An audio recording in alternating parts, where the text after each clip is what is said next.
Well, hello, hello, hello. Welcome back to another week of Don't Be a Doorstop. You're with me and Tom, your regular guests. We've still not found anybody to come and replace us. That's why nobody's willing to be a doorstop or not be a doorstop, be a hammer on our podcast. But yesterday, the Apple event happened.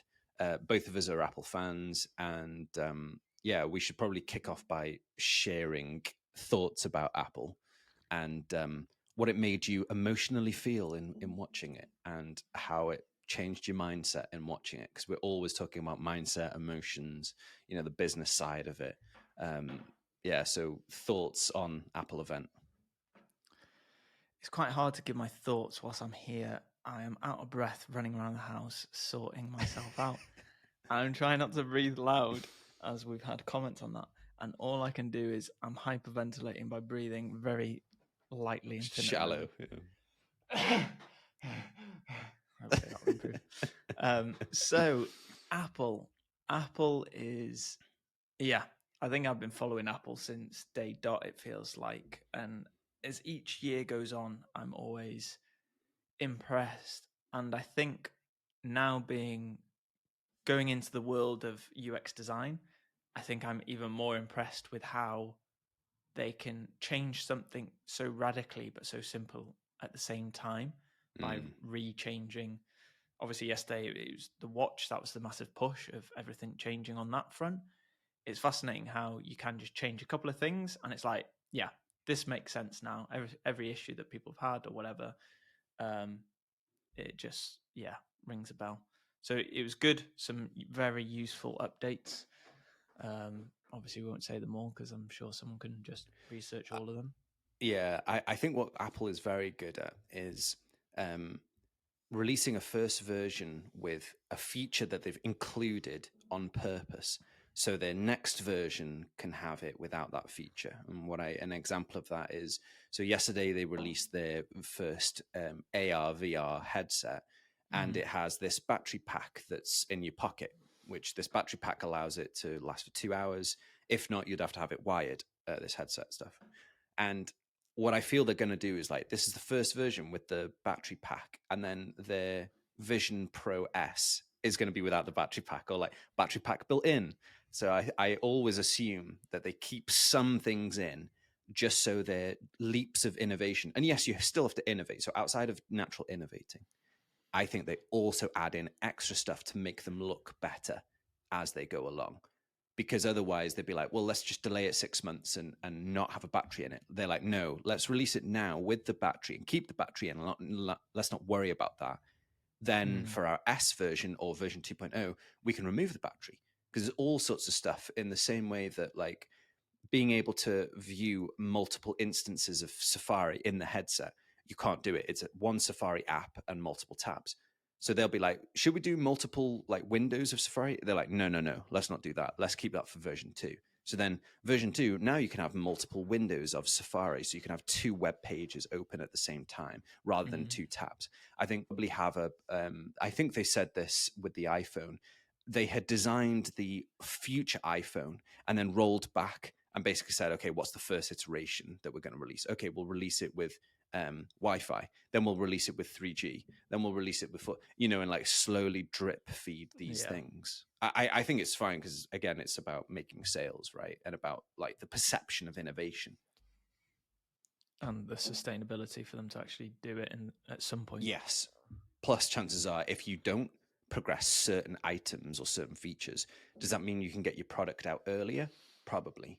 And in this world, it is about innovating at a decent cadence or like momentum, so then people don't lose interest, and you are able to, like, basically get that lifetime value of somebody, like, increasing because they've bought the version 1, they bought the version S, the other one. But for me, the standout thing is, like, how inspiring all of it inspires me as a designer to be better. It inspires me as a technologist to innovate more, and like push myself. And that's what I love about it. It's super inspiring. Yeah. Here's a question.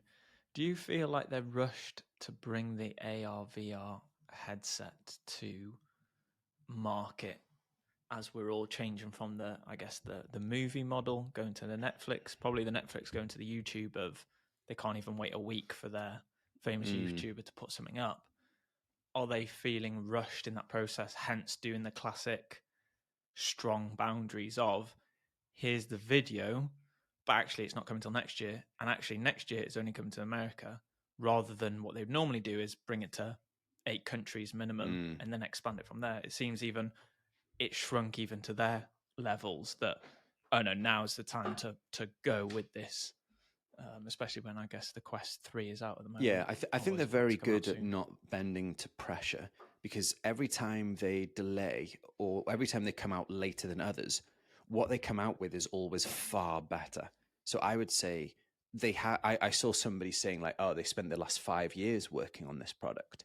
So they have been working on it internally for a long time.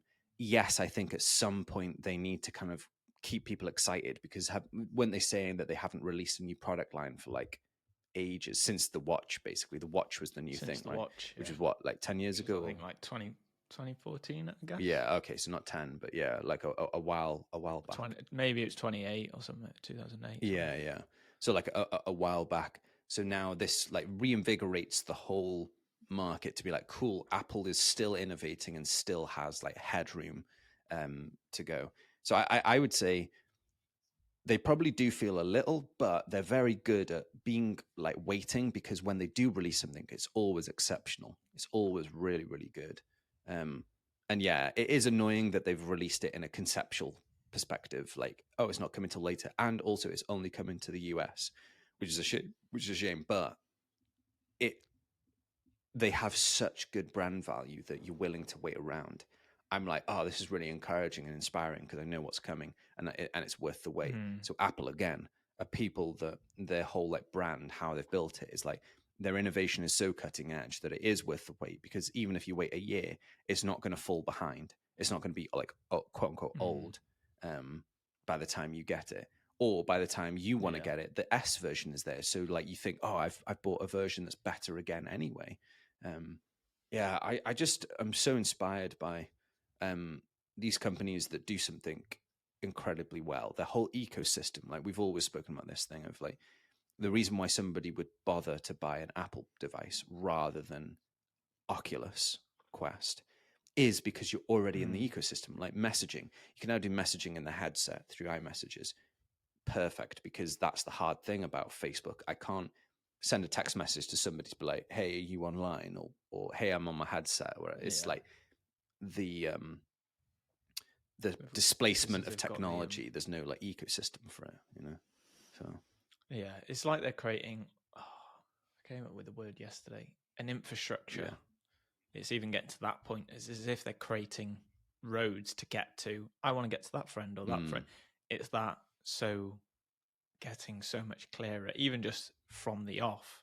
The first thing they said is you can update your phone, but now you could hand over a contact by just tapping someone else's phone, which you're there going, that's so basic. They should have done that like 10 years ago. And this is it. They could have done it. They've made it seem like it's brand new. Yeah, they could have done it. And clever. They probably could have done it 10 years ago, but they've decided to just like pause and like release it in 3 years' time. We're still as excited because we're so like committed to the brand and the ecosystem that we're like, oh, finally, yes, great, this is it. So it feels like they're very good at wording everything and labeling everything in a way that plays as if they've created it for the first time, that they had to innovate and come up with something new and invent a new way of doing something to be able for you to achieve what you need to achieve.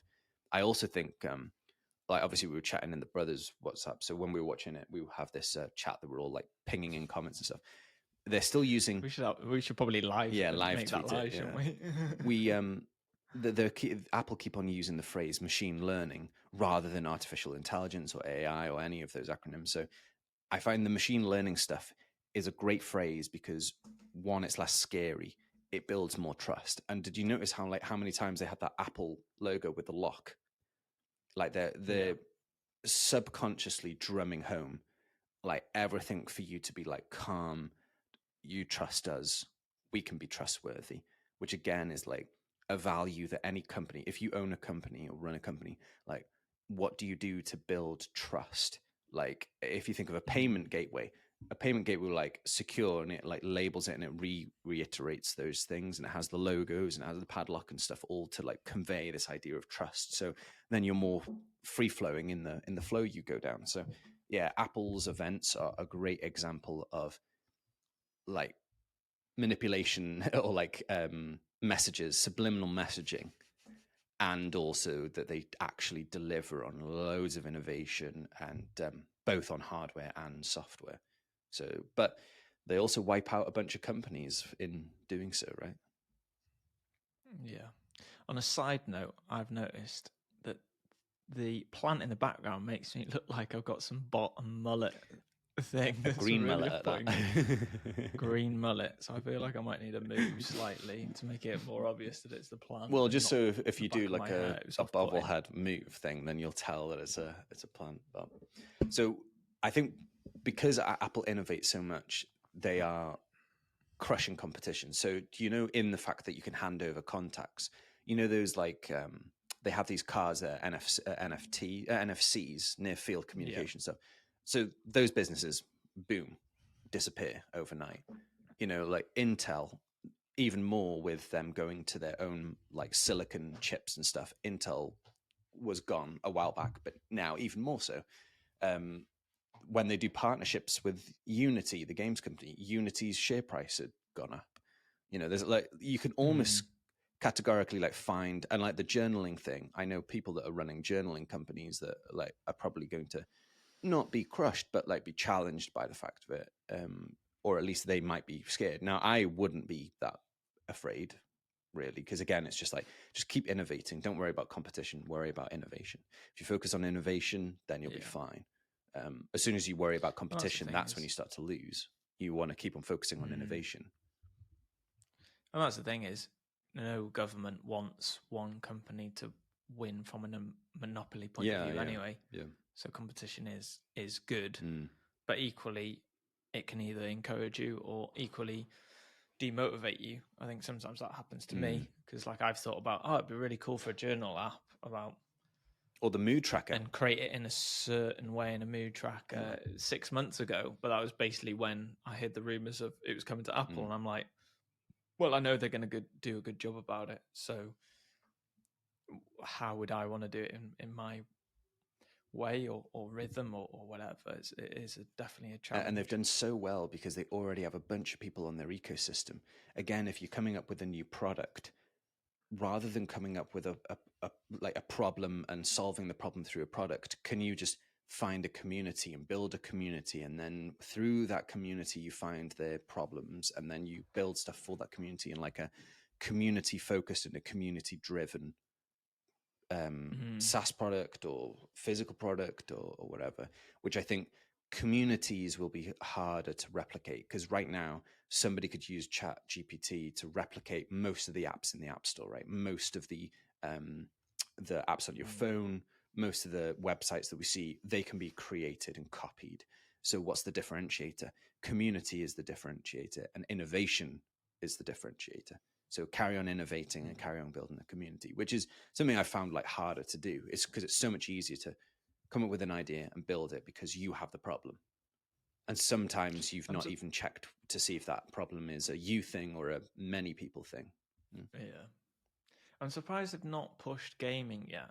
I know historically everyone laughs when you go Apple or Macs and gaming, but the fact that it's like you've got the VR headset, obviously you're trying to push the arcade games from like a probably more an iPad, Apple TV point of view, I'd probably say more so than a Mac point of view.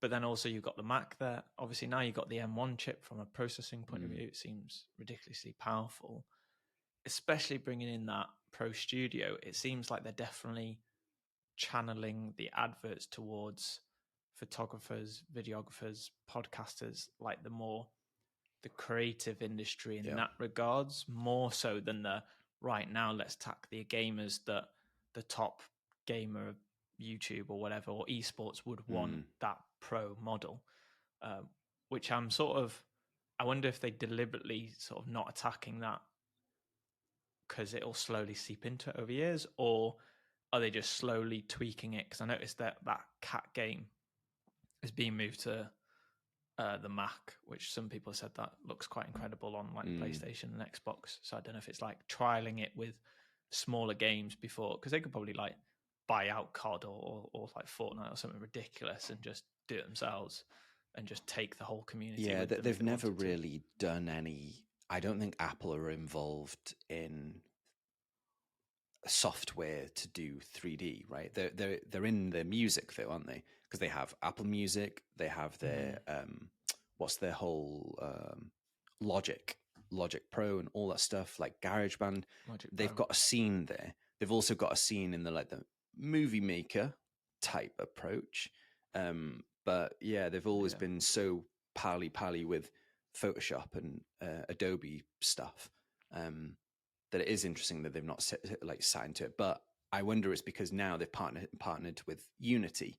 So Unity is there, but that's an application for you to build 3D stuff. So why would they bother doing it again? And I'm like, when do these people decide to partner with others versus doing it in-house? Is like an interesting divide. But the Apple event also, I've been trying to get into options trading again. So just to describe what options is a derivative, which is kind of like a financial instrument that has some sort of value that goes up and down, and you can buy options on particular stocks or shares. So you can buy a call option, which means that you think the Apple, like an Apple call would be, you think Apple is going to go up, so call means up, and put means down. So I bought an Apple option, a call option, and you're betting that it's going to go up to a particular level. And if it does, you make a multiplier on the fact that it's going up, rather than just buying a share and hoping that it goes up. And I did it all with demo money. So I put in about like $1,300, I think, which is, I don't know, maybe that's like £1,000 ish, something like that. And I made £6,000. I basically sold it in the event, because the event, basically you could start seeing the share price coming down, which then was affecting, which I then now feel glad to, because my demo account is now up. But I wish I'd gone in with real money, because that would have made I then could have bought 2 headsets. Does it? I don't know if I've daydreamed or not, but is that live stocks? Yes. Fake money. So all the data is real. That's cool. And live. But it's just like monopoly money of some sorts.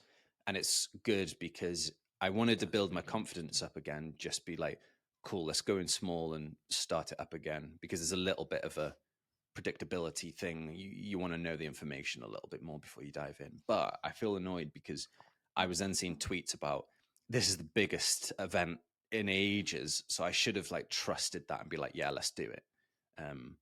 So it's kind of like, how do you basically trust something's big enough to go in? So obviously most of the time you'll do them around when they declare their earnings.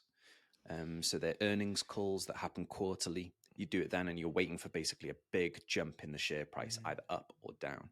And that's what you want to be. You want to have your call or put in place before that happens.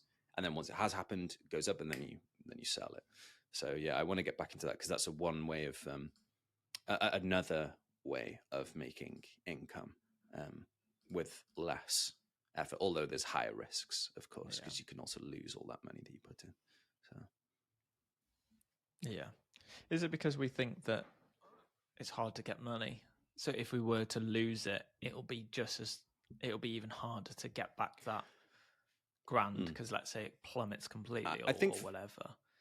Or is it the pain of, if it got up to 6 and it dropped to 500, and then you lost 500 when you could have made? It's this is what you could have won. It's that, I think, for me, because I want to think that making money is easy. If we believe that out of a mindset, you either feel powerful or don't feel powerful. So out of your beliefs, right? So if your belief is money is hard to make, then the likelihood of you making money is possibly less likely than if you, from a mindset perspective, think that money is easy to make. So I try and think money is easy to make, but losses hurt, right? So the losses hurt, like, because it doesn't feel nice to lose, or it doesn't feel nice that you've missed an opportunity. So I would say it's those two factors of missing out and failing are like the harder pieces, rather than money is hard to make. But that's only because I'm trying to convince, or like trying to brainwash myself to believe like, yeah, money is easy to make, that it's literally like a cake. There's plenty for everybody, right? You're just taking your slice, and it's in a place of plenty, and rather than lack. So do you jump on it every time there's a Google or Apple event just to try? Yeah, so it on I each event? used to. The typical ones that I follow are Microsoft, Apple, and Snapchat, and Twitter, because the prices for those are lower down. Like the price to get involved, and then the multiplier is kind of less. So it's a bit easy to get in, and then when it does go up, the benefit is higher. Whereas things like Amazon or Alphabet, which is basically Google, their prices, or their buy prices are a bit higher. So it's a little bit harder then to see the bigger jump.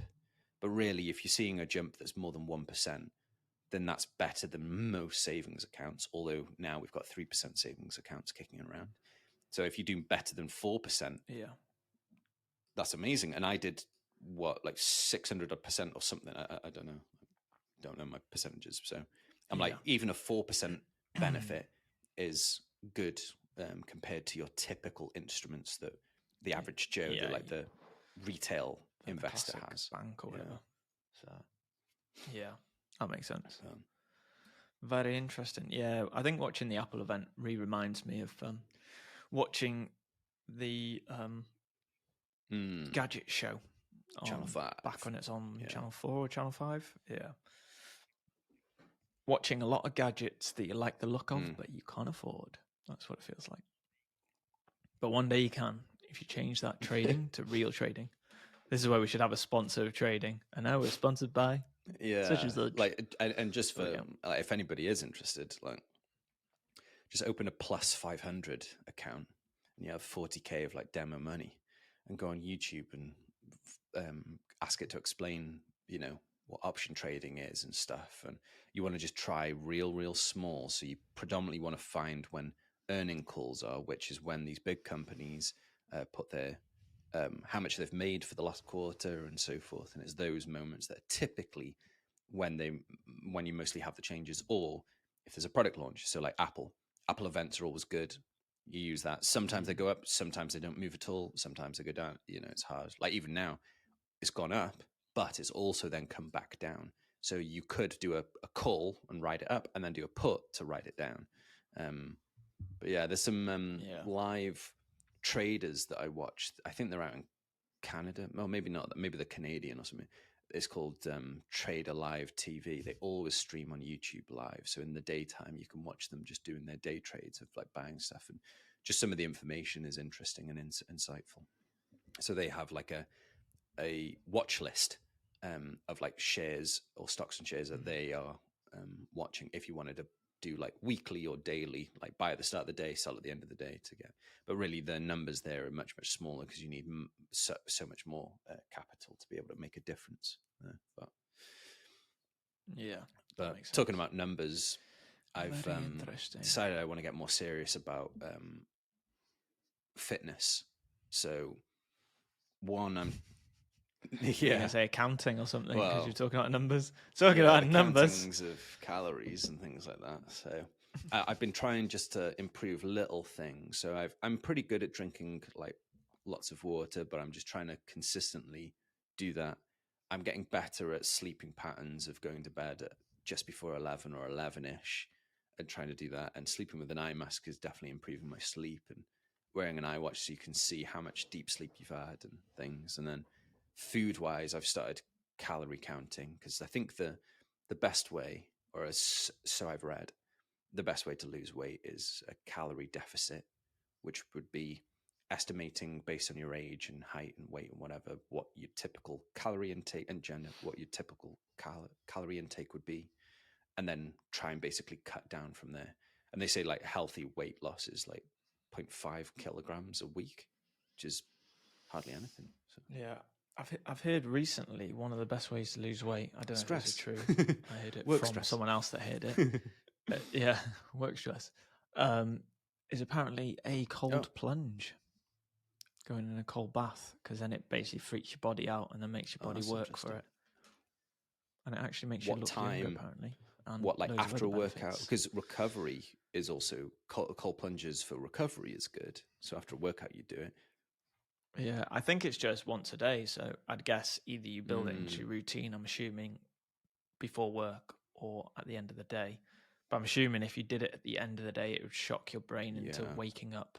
So I'm guessing, because it would be a shock thing, it'd probably be the morning. And apparently it's gives you better energy than your coffees. That reminds me, I think it's Arnold Schwarzenegger that said, so he's got this like pump club and he's trying to do stuff in the fitness world around like a fitness community. I think he said that it's either him or somebody else, but I'll play it with him so I can say it with conviction so people like believe it. He said he does something really hard in the morning.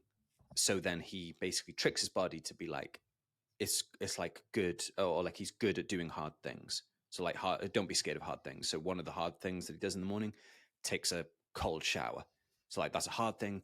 He completes it in the morning. So he's like, I need to retrain and reconfigure your brain to be like, I can do difficult things.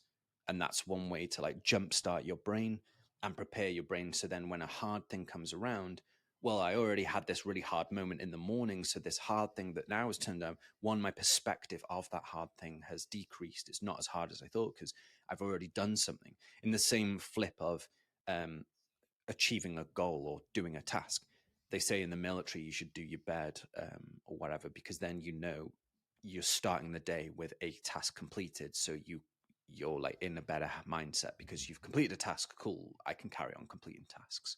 So like doing your bed is one good thing, or the cold plunges for like the doing a difficult task, which I thought was interesting. So yeah, but yeah. So how are you finding the I'm journey? 1 day in, so but what I think is interesting is just the apps that are out there to like scan and tell you how many calories are in something, or what good things are in it or bad things are in it. And also what I want to do is maybe I will create my own calorie counting app at some point just for my benefit. But what I've done is just done it in a spreadsheet to try and count calories going out and calories going in, and trying to make it that there's a deficit. But already, I think yesterday, I just had 2 meals, no snacks, and then just water throughout the day. And also I went on a couple of walks. So that's like 5,000 calories out, 700 calories for each meal or something. So like 1,400 calories. Now my goal, I'm looking for something around 2,000, 2,100, which is already a deficit on what they would say, which I think ChatGPT was saying like, you'd be looking at 2,300, 2,500 calories kind of thing. So it's interesting, but really I wonder whether or not, is it better for me to have a negative in the sense of that is like just minusing it out, but your day to day, you want to have like the working out more than you're intaking. So then you have like a minus calorie because then you're taking away from the fat that you're basically storing up. So I just need to figure out what works for me in a way that's sustainable going forward. Because I want to do, like you've heard before, I've been doing more squash and stuff, which is good. But yeah, I want to see like more noticeable changes. Like I was doing 10 press-ups a night for like 2 weeks, just as, again, just trying to crack the whole like silence of fitness to do that. And I started noticing differences just after 2 weeks. So if I can get into my brain that it takes 2 weeks to see a difference, then I could be like, cool, I need to just get this 2 weeks in and then I'll start seeing something. So how do I like break the silence, as it were? Because ultimately I assume the older you get, the harder it is to lose weight, let alone keep the weight off. So I'm like, I want to just be in a better shape just for, summer's coming. You should have worked on your beach body in winter, but I didn't. I'm working on it in summer. So. Because what do you do for like fitnessy, like staying trim? Because I think your metabolism is super high anyway, because you've always been like fitness orientated. I don't for my lifestyle, I'm not doing hardly anything, I would say. As much as I do a lot of walking, I'll do a lot of on that door there's a pull-up bar, so I'll tend to do a couple of pull-ups and maybe do press-ups, then pull-ups, and press-ups and pull-ups, which is handy because it's easy.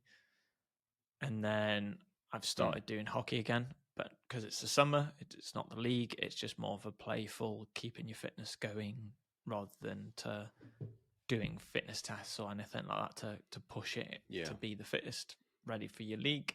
It's more just messing about, keeping the sort of cobwebs off your skills more so. I think for me, it's like, I wouldn't necessarily say I eat healthy, but I think it's sometimes I just don't eat or don't eat that much. I think I probably live off a partial little bit too much fasting sugar type stuff. But I do think bits of that too. I think I either overeat or undereat. I think that's the difficulty I'm getting at the moment, is I'm either bloated or I'm starving. Because I think I just go, oh, I'm not hungry at the moment, so I won't eat anything till lunchtime, and then I'll overeat, and then I'll skip dinner, and then I'll be hungry later. So an unintentional intermittent fasting, I think that's what works. Yeah, I for do me. intermittent fasting, but I feel like maybe it's not enough, because again, you have to do hand in hand working out with also dietary stuff. Now, they say sometimes dietary stuff is the biggest impactor, but if you've kind of like plateaued, then you need to do something additional. So if intermittent fasting gets you so far, then consider adding an aspect of fitness or working out in there as well. Yeah. I was thinking, talking on the topics of Apple, that we should trial Apple Fitness. I don't have it at the moment, but maybe I could get it for the month and we can do share so play. we can do our dances. There's that... dancing on there, there's yoga on there, there's stuff. I definitely think the accountability of it is something that I need more of. I miss the lunchtime football. That was enough just to get a sweat on every day or after school. Those are some of my fondest memories of school. I remember once, like, defensive line, roll the ball forward and boot it from bottom left, and I scored top right in the cage. And I was just it was just an amazing shot. It just like curled right in, and I was like, what a goal. Like, some of my best memories of playing like cage football. So cage football sounds way more gruesome than it actually is, doesn't it? Sounds like you're fighting and playing football. There actually are those games. Better. Have you seen those things on like Facebook or YouTube and stuff where it's like there's this massive football and they throw it, and then there's a group of guys that have to like hold onto the football and they're like wrestling each other for it. Or there's another game I think I saw that's it's kind of like it's rugby. In a street though. It's in like a town, and there's like hundreds of people and teams and stuff, and they're all climbing on top of each other. I think I've seen this because I think it was a tradition in Derbyshire somewhere where I used to play hockey. Because I'm pretty sure someone heard about it, that every year, but I think it was like a post, and they're like a mile apart or something, and it's like two sides of the village are against each other, but it's sort of like you work as a team or something, and it's like and like they said, I may have mentioned this before, but the whole UFC stuff. Here, the creator of that, the reason why he does UFC is because, like, in school, like, the biggest thing that's going to draw attention is when a fight kicks off. Like, everybody wants to go and see the fight. So I'm sure that because he's come up with the slap thing, hasn't he? I think they've added that basically now there's like slap games. So you stand like face to face, and you take a slap at a time, trying to knock each other out. But I think that's all this stuff is like, I'm not sure how safe it is for your brain being like knocked around, similar to how NFL, they always have the challenge of people with knocking their heads against their helmets and stuff. But so this week it's Apple events and getting fit mindset. And next week you'll see me and I'll be thin. Well, no, you'll have to wait 2 weeks. Breathing in. You won't be able to talk. I'll be wasting away out here. So Dan would have known how to ventriloquism. Just like, I'm doing okay. So thanks again for watching us and letting us entertain you for half an hour. And until next time, keep hammering those nails.